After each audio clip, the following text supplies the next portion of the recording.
Welcome everybody to This Week in X, presented by Crushing Comics. I'm here with Tyler, Harry, and Fariha, and we are here to talk about one of the new X-Men books out on the 17th of February, 2021. And that book is Cable Number 8 by Jerry Dugan and Phil Noto. And we're going to talk about it in depth, including full spoilers for this book, for the series up to this point, for other things in the Krakoan current events, and really throughout the Marvel Universe from day one. So this is the spoilers program, and you have been warned. For Cable Number 8, to begin, as we always do, we want to get everybody's lightning round of reactions, and then we will dig into the details of this book. So Tyler, what is your lightning strike reaction to Cable Number 8? I mean, this creative team continues to delight on this particular title. I enjoy the humor and the hilarity of the situations that young Cable gets into, and then the really pretty Noto art and the colors are just mesmerizing. I give it 3.75 gyozas out of 5. Harry. All right, so I did not love this issue as much as last, but that's kind of the last issue was like very high on my list of any books coming out in this entire era. But this was a lot of fun. The art's really great, as Tyler said. I mean, it's got a nice breezy pace. This might be just user error, but I did not understand exactly what was going on with some clones later in the issue, which is that's what can happen when you have like characters that are drawn exactly the same. So I kind of was being told things rather than figuring them out myself, but that could totally be me. I don't even know if that's a total weakness of the book. So we'll find out if it was just me. But yeah, I'd give it a happy 3.75 weird eyes out of 5. Fariha. I really liked it. It was really we're kind of still going on about the whole 5 babies missing, but in a different way than we would think. It's not just a straight and dry cut, you're find the babies and you're done kind of thing. And then Domino and Cable was delightful together. And then it was also testament to Dugan's writing that even though I don't know any history about any of this, it didn't matter. I still enjoyed it. So for that, 4.25 random meteorite out of 5. I was a little hard on this issue the first time I went through it because it's one of these things to get that breezy comedy of a Domino featured issue like this that has this luck stuff and the thing with the bullets and it's got to be breezy. And I think because the last issue felt so packed full of content, part of me was like, nah. But then when I went back through to make notes, I was like, this actually really does work. The setups are all really good. And you can afford to do a lighter weight, funnier issue when you've been delivering at the caliber that the last issue delivered and you have such a great mystery that's getting built up. I mean, all this is on the back of that great reveal of that Strife was the baddie in the previous issue, and it probably wasn't ever going to be bigger than that. So why not do something funnier than that? So I actually ultimately was really satisfied with it, and I think Dugan wrote Domino actually extraordinarily well. Having gone back through it, I think he just did a really, really good job, and perhaps we'll get into that a little bit. So I think the first thing we can probably talk about actually is Domino, probably, because Domino's powers, they're a little amorphous. She's lucky, but lucky how? In the past, we've had some people describe it as almost a localized telekinetic field that just has things go her way. Some bullets hit, others. Sometimes she can grab something in the last second. But here we see a much larger scope to Domino's powers, that she winds up in the right place at the right time for a literal meteor to fall on the person that they are fighting, which is such a hilarious punchline, because of the way it's set up at the beginning of the issue, which is just that random things happen all the time and it shows 2 meteors going together. It felt as though we were just doing one of those, here we are at space scope and we're zooming in and now we're just with a character on Earth. But then it also was the punchline.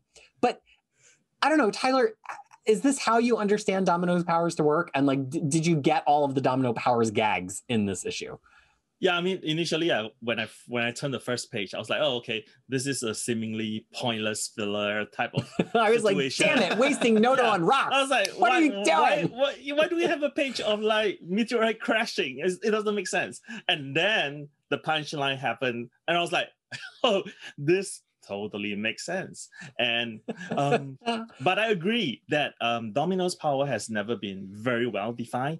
It has like you, I thought, her power was more like randomly positioning things so that it becomes lucky for her, or moving things around, somehow. And in this case, I don't know. Is it like supposed to be temporal as well? That, something happens like a million years, millions of light years away, and then it just happens that something occur to help her resolve a particularly difficult situation. So I mean, I like it actually, and I mean, I like, because inherently the power is supposed to be obscure. So I kind of like this obscurity. So it's the same with Long Shot. I like the obscurity of it. I don't like it to be like so defined, because then it becomes like, oh, what about this situation? What happens? How did that happen? Or what about that? How did that happen? Or it becomes very like, send Domino there, it'll be fine. Because it always turns out the way you want it to turn out. I don't know. Harry, do you have a lot of experience with Domino as a character? Yeah, I mean, not compared to y'all, but like I enjoyed her in the new X-Men Grant Morrison's book, and then Gail Simone wrote a killer 2 miniseries about her, if I'm remembering right. And I do think like this is the kind of character where her power is so amorphous and kind of hard to define, as Tyler said, that like I don't mind if a writer kind of puts their own tweak or spin on it, because in this book, it's kind of just like Domino's power is interesting and useful things happen to her. And like that's kind of useful when you're reading a story, because you kind of don't have to like have like a lot of like plot functions, just like, oh, well, this happened because Domino's here, which is kind of fun in small doses. I just thought it worked really well. I do. It's kind of comparable to Magic in a way where you can't really put rules on it, because then it A, becomes less effective, and B, doesn't really make sense if you try to do that anyway. So it's one of those things where I just kind of just go with whatever the writer's doing, because I think trying to like lock it down will make you go crazy. And Fariha, in addition to that discussion, I'm interested to know how you felt about this dug-in version of Domino versus X-Force Domino. You mean the X-Force by Percy? Yeah, because I feel like she came off a little bit differently here. I don't know. Do you feel that way? Yeah. Well, I don't know. I mean, I didn't feel, well, she doesn't do much. Like, she was more serious in the X-Force one, in the sense, like, because all the things that happened to her, so she's kind of like, a little bit like taking care. So if I read Gail Simone's Domino run, and in that one, she really doesn't, she's like, I'm a mutant, but I really want nothing to do with the mutant fight, right? But then in Percy's, she is in the mutant fight, and as a matter of fact, she's one of the 4-person, like, one of the top, like, front row person for it. And then she had gone through all of that, but I feel like, here it was more like she's just hanging out with her friend, having gyoza, like, that's what that's what she's just wanting to have. And I think I really enjoyed like the power, like how her power works and everything, because now I want a Domino and Iska miniseries, and just luck all around. That book will break everything, because it just you will not understand how anything works anymore. So I think like I really liked the explanation of it, because I don't think we ever got how her power works before, because it was mostly as, oh, she's just lucky, like, well, lucky how? But now it just like, it's more like, it just happens. I don't think she does anything to make it work. But no, definitely not. Yeah. That is the whole crux of the power, right? Because if it's a luck power, you shouldn't be actively doing anything. Right. She has no conscious she can hope that things are going to go her way, but she doesn't have any control over the result of it. And the way it's been explained one of 2 ways, or sometimes both. One is that she exerts a minor, uncontrollable telekinetic effect that bends things to go her way. And the other is that she sometimes will get like a sense, almost like a spidey sense, without realizing it, to like kind of do like move the target that way because a meteor is going to hit, but she doesn't really like consciously be like, oh, I'm stepping them over to where this meteor is going to strike them down. It's kind of just like she moves her body that way kind of unconsciously. That's generally how it's been defined. So I don't think there's anything objectionable about how it is here. I just always like to ask people when we see her power used in a range of ways, one way that she takes out, 11 cables with 10 bullets, and another way that a meteor hits. These are like 2 really different versions of her power. But I also really want to talk about a little bit of what Fariha said, because Domino tends to be played as these almost two totally separate characters. There's like happy-go-lucky, funny Domino, and then there's like murder doll, military Domino. And every so often you get them crossed over a little bit. They definitely crossed over a little bit in Greg Pak's Weapon X, but it's usually very one or the other. And I thought that this was like a nice chance of, she wasn't full goofy. Like the Gail Simone run, which I like, I think was almost too goofy for me, for Domino. Like I couldn't quite believe she was that silly, but this took it to a place where she was funny. I loved how she kept dunking on Cable. I'm like, oh, I get to say this to you now. Good, get up, soldier. But at the same time, she was incredibly capable. And so that was kind of like, I was like, oh, maybe I want Duggan to write Domino in the cast of this book even more. Plus the like super weird, her whole like, we are not flirting, we are not having sexual tension, this is totally inappropriate. Her interaction with Cable kind of deeply amused me. I don't know. Anybody else have anything else they want to say about that? No, I mean, Domino definitely slept with old Cable. They were no together. Question about it. Yeah. They were together, and he's like, oh, and she's like, for most of the time that I knew you, you were too old then. I was like, no, that wasn't the case. Well, I mean, he was still too old. Like he's saying now, you were always too old for me. And then now you're like too young. And now you're for me. One of my favorite moments with her in this book was when like they just go into the random food place and just happens to have the bad guy right there, and young Cable's just like, oh shit, we gotta go after this, and she's like, yeah, I'll be right there, and she's finishing eating. And it's like, yeah, like in her world, she might not be that like as rushed because things kind of go her way. She? So yeah, exactly. She's being told you need some food in your stomach for this fight. That's right. But she kept on eating until she saw all those, and that's when she dropped them. Like there was like it's like a comedy of three. Like it's like first she's like, yeah, we're gonna go eat, and then it's like, oh, I'm just eating, and then it's like she's eating again. And the third one is like, okay, fine, I'm gonna do something. So yeah, I think I really enjoyed Domino like in this whole thing, because I think that the whole silliness of Simone, and then it was good to see that she wasn't, because X for some very terrible things that happened to her, and then now she's back in that thing again. There was also this particular pacing where one of the pages where you see after she sort of rejects Cable saying, I can't believe it, and you are being led to think that Cable is responding to her, and then you turn the next page, oh, it's the other guy. He saw the other guy. It has nothing to do with this conversation at all. So I thought the pacing was really, really well done. Yeah. And I love the art through that whole sequence too. Like we all know we love Phil Noto on this program, but I just think he did such a nice job with the faces there, and I like that he's way under rendering, especially in the backgrounds. It makes the characters pop more. The backgrounds here, especially in the diner, it almost looks like it's just flatted. Flatted being the step of the colors, where somebody kind of just blocks out the shapes and puts the general color on, and that was it. They didn't have any shading. They were colored in a really general way so that the figures in the front could have shading. And you know what? It works. I don't need Noto to render everything on every panel. It's almost better this way. So that was my favorite part, the panel right after where Tyler's talking about, where he says, that's the guy, that guy's the Babynapper, with all the pink in the background, and he's kind of popped off in the foreground. That's probably my favorite panel in the whole book. What I love is Tower, as you said, the when you turn the page and the bad guy is right there. And I love that, like, the way the panel's framed is that, like, it's the bad guy, you have the Galador waiter in the back, and you have Domino. It just shows it's like so innocuous, just like a random guy like in the restaurant. It's not even like a big focus, and he's got his food with him. It's just such a nice way to position that. And he's wearing a number 2 t-shirt, like he's a clone. So this is the second one, number 2. Oh, so I was like, well, that's great. Let that bring us to. Sorry, Fariha, did you have something to add there?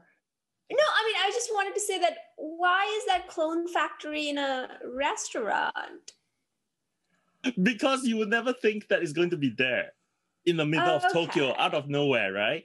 Right. Yeah. But yet, because of Domino's luck, and she's hungry, she just wanted gyoza from Tokyo in a tourist trap, not in a Japanese legit place. And so it's funny. And then, but the thing is, there is one question I do have though in this whole Babynapper thing. I was not so. This is one of the Strife's clone, right? That's the question. let's get into it, shall we? Yeah. Let's get into the segment that I like to call clones on clones on clones on clones on clones on clones. So there's a couple things happening here that I missed on my first read. And I think we have to start with Cable gets into the secret bunker because the eye scanner detects his eye and let him in. Did everybody catch that your first time around? Feel free to all just kind of just chime in at once here. Yes or no? Yes. Yes. Okay, yes. I did not. Harry, did you catch it your first time? Oh. Kind of. I mean, I got the eye part, but yeah. Wait, what do you mean you didn't catch it? Like, I was like, okay, so it let him in because maybe they were looking for Cable to get in all along and it was part of the plot. And then it took me until like way later to be like, no, it's because he has the same eyeball, stupid. Okay. That was my thing. Yeah, so the thing, okay, so can I say, I know we all love Phil Noto, but this is one of the reasons I kind of really do not like Phil Noto because all his faces look the effing same. And that's why I kind of know it because I was like, whoa, okay, that guy looks like older middle-aged Cable. So obviously that guy's eyes work. So his eye will work there too. That's how I made it together. See, I'm necessarily not probably intentional. Sorry. I'm stupid. I didn't even think that this guy was a clone of Cable. No, it took me forever. No, are you saying you just got there now? Yeah. Yeah. No. When I got to the end of the book, and that's how long it took me. Yeah. It's the same for me too. Okay. I mean, when Peter asked about like, did you get that he scanned his eyes? I mean, my initial thought was like, oh, because this is a layer of Strife, and because Strife is a clone of Cable, therefore Cable could go in. Well, it's the same thing, yeah. Yeah. So, and also because I think I was thinking like, oh, it also goes to show that because he's young, so he's impulsive. So instead of like thinking first, he's like basically draw out his gun and start shooting at the door first. And then he's like, oh, maybe I should just try my eye. So I thought that was pretty well done. And like, he didn't just to sort of show that he's kind of like, young and impulsive. Mm-hmm. So the question is though, because it is, I think they were trying to do a misdirect that necessarily did not work. Because the thing is, Strife's eyes are like his. Strife never was infected with the techno-organic infection. So generally, he has two. Right. The way you can generally tell the difference between a clone of Cable and a clone of Strife, who in turn is a clone of Cable, is that clones of Cable will still have the TO infection and have the eye, the glowing eye, and metal on them. And clones of Strife will not and have stronger telekinesis because they are not holding the telekinetic infection at bay. Okay, great. That's good to know. But the thing is, what he's like, there, that's the guy, that's the Babynapper. Why didn't he say that's Strife or not even say that? Well, that's where it's a misdirect that I think they were trying to let everyone to, but didn't quite work. Because when he said Babynapper, I was like, wait, the Babynapper already died. Yeah. And then I know that he knew that it's Strife that he's looking. Yeah, I was really confused by it. Like all along, the Babynappers have been duplicates of each other, and I think I understood that. But then then when the eye thing worked, I'm like, oh. Yeah, I didn't understand that the Babynappers were all clones of each other and that they were also clones of Cable and Strife. Like, I think it's just a little too fancy, Duggan. It just was like one step too far. And my thing is, I don't know about y'all, but I thought it was just me. Like, I did not once think that as I'm reading the book, and then they tell you in the data page, and I just feel like I've missed something, and I feel like that's not the best storytelling, to be honest. That seems like an important beat that I don't know. It just didn't feel like it landed. No, it sounds like we all had some element of confusion. Yeah. Yeah. For the first time, I'm reducing my rating then. It's that is the part that confuses me, because I understood that this number 2 is a clone of the guy that killed himself last issue, but I did not get that this is actually a clone of Cable as well. So that's the part which kind of, and also, I mean, he is not infected anyway. So he's a Strife clone. He's a Strife clone. Yeah.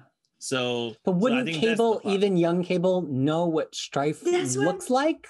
Exactly. That's what I'm saying. Yeah. That's what I'm saying. So we're all in agreement that this part doesn't work. Right. Okay. No.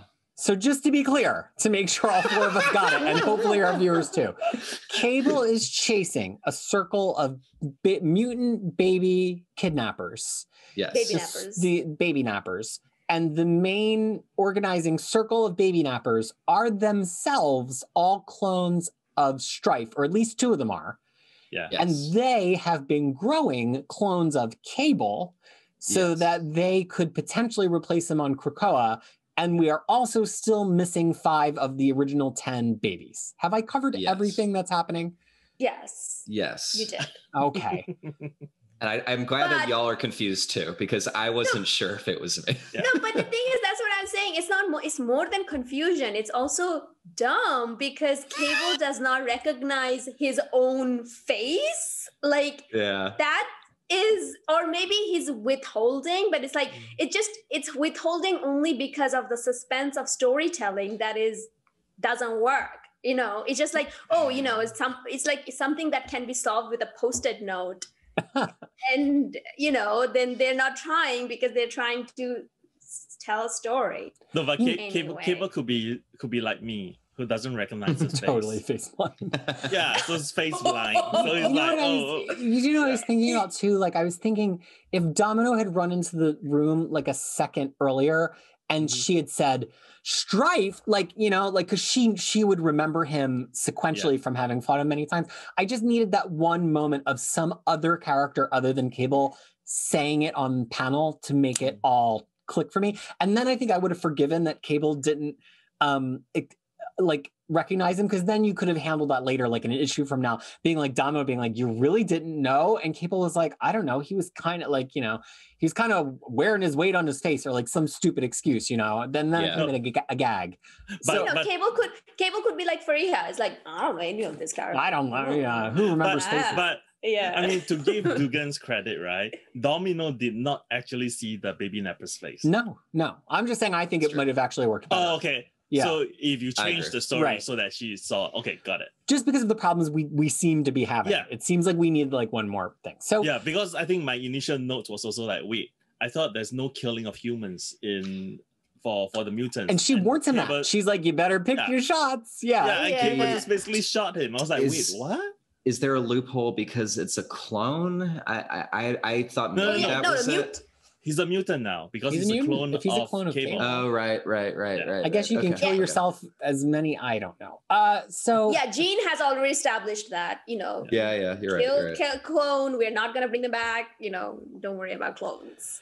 And so there's this one interesting facet here that's mentioned is Strife somewhere in the future is confused, potentially sad that Cable has given up his war on Strife, because Teen Cable this time around instead went back to the past to kill old Cable, which Teen Cable hadn't always done, or else there would have never been an old Cable, because old Cable, when he was a teen, didn't kill his you know, you get it.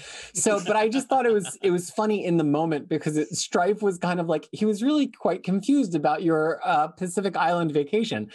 And I thought that this was an interesting thing, that like Strife is awaiting Cable to fulfill this duality of their destiny and constantly fight with each other. And without Cable like messing with him in the future, Strife is like, I guess I'm gonna go back to the present and mess with things, I guess. Like he can't help himself. He could have just went on in the future and done whatever the heck he wanted to. But no, here we are kidnapping babies in the present just to mess with Cable. He's obsessed. It's not healthy.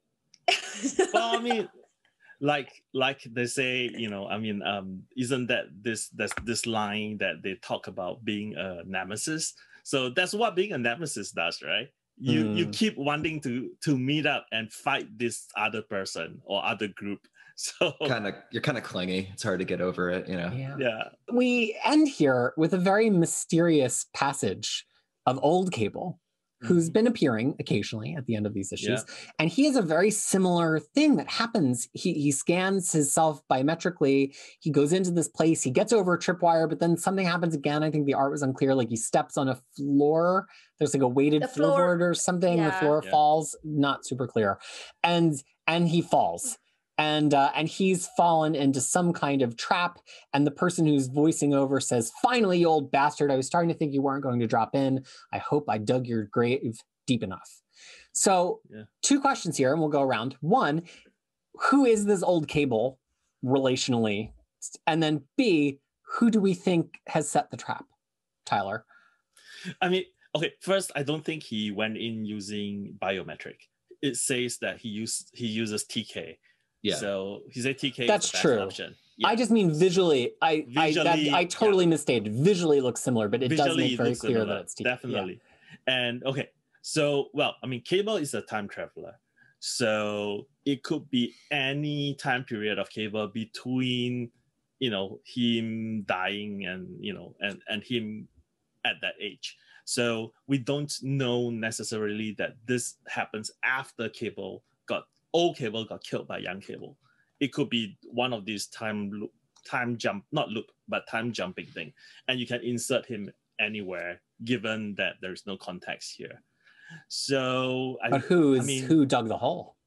Yeah, so my guess would be that it is, the easy guess would be Strife, but the other thing could be this is actually a clone of old Cable, and the real Cable is actually trapping him. So it can go a lot of way. But one other thing I wanted to note, and this is more for Peter. Do you think that the building looks a little bit like the ship? Maybe. Yeah. I could see elements of it that do. Yeah. Ship, Cable took Apocalypse's big ship and it became Cable's headquarters for a lot of classic. It was actually X Factor's headquarters first. Yeah. And then Cable takes it. And I could see that. I absolutely could see that. Harry, who do you think this Cable is and who dug his grave? I mean this in the nicest possible way. I don't know and I don't care. I have no connection to Cable in a lot of these books. I thought this was easily the weakest part of the issue. I just figured it was Strife. I don't know Strife's voice enough to know. I don't know how Duggan writes Strife enough. So I was just kind of totally unmoored. I would assume it's a clone in some way because this whole book's been about clones. It's a good guess. Clone is a great guess if we're playing Vegas odds on this. Yeah. I like young Cable, and I think I'll leave it at that. All right. Fariha, do you even care? I think is the adaptation of the question for you. No. But the thing is, no. I mean, I actually, I don't care. But the thing is, my question was though, have we already seen how young Cable killed the old Cable? Yes, in Extermination. We've already seen that. Okay, all right. Yeah, because I wasn't sure. I thought that this was that murder scene, but apparently not. So it could be okay. Sure, we can have one whole arc about this. Why not? I'm just gonna throw it out there, right? Maybe. Hold on. Or maybe this is the young Cable goes into the future, old after Rocks, Fox, Docs, Mox. Everything is over. And then Strife killed him then. Ooh, I'm just kidding. I don't care. Move on. I was just going to say that there is this line about Nemesis that kind of sort of goes back to the two lines. So this one is this old Cable says, I deserved a better Nemesis. And then the clone, the middle-aged, Napper did say something like, I really wish for a worthier Nemesis. So there's this thing going on, which I thought was kind of intentional, I think. Funny you should say that. Nemesis is an alternate code name for Holocaust, who is the son of Apocalypse with a horrible name that I would prefer a character not to have, from the Age of Apocalypse with a brilliant design. He is one of the ones that does get transported at the end of Age of Apocalypse to be on the regular Earth. But there was always this question of where is the regular Earth version of Nemesis? Did Apocalypse ever have the son on the current Earth? And so with them saying Nemesis over and over, I pulled up my X-Men wiki because I was like, this is, it's apocalypse-y, it's AOA, it's time travel, it could come in, could be a hint. The other thing, as I think about this plot, I just think there's it's one of three things, and each of them are interesting on their own, but I don't know which one is a good idea, right? So there's one idea that this is old man Cable as we knew him at some point before Team Cable killed him. And maybe to the point that he even colludes with Team Cable in a way that made it necessary to kill him, which would help like contextualize Team Cable a little bit more. So that's one potential thing.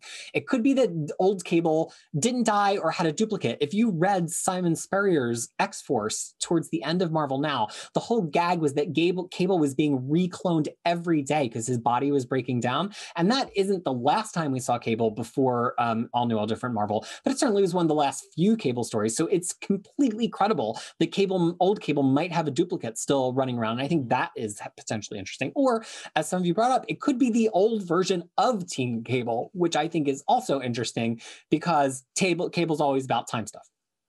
So those are my big three right now. And in terms of who dug the hole, I feel like it's too easy for it to be Strife. I feel like it's either young Cable or it's something connected to Apocalypse, possibly Nemesis, because so much of Cable is tied up with Apocalypse. And my parting shot there is, I like that Cable actually had something nasty to say about Apocalypse for at least a second here. Like, he's a bad guy, you know, and I'm fine with him being on the crew. I'm not trying to do this. They're all villains on the island. I'm not trying to do that. I'm just saying it's nice to see some characters who have a terrible history with Apocalypse still bring up sometimes like, okay, he did ruin my life. Let's not forget. Yep, he did. I liked your take on all of this far better than that last 2 pages. Wow. Like, you know, it could be any of those things. Yeah. In the Yes, tradition of Clue, my favorite movie, maybe it's all three. Good reference. Love that movie. Thank you so much for joining us for this discussion of Cable number 8. If you're looking for other This Week in X discussions, just check elsewhere on the channel because we talk about all of the X-Men books out every week. And we hope that you've enjoyed this one, that you'll subscribe so you can keep seeing them and hearing them from us, because we really think that the best thing about X-Men, aside from getting to read X-Men comic books, is what, Fariha? It's always better when it's read together. That's right. And so we had so much more fun puzzling out this clone nonsense together than we did one at a time in this book, because much like clones, it takes 2 or 3 or 4 to really make a thing go right. And that's our final word on Cable number 8. So thanks so much, and we hope that you stay well. Bye. Bye.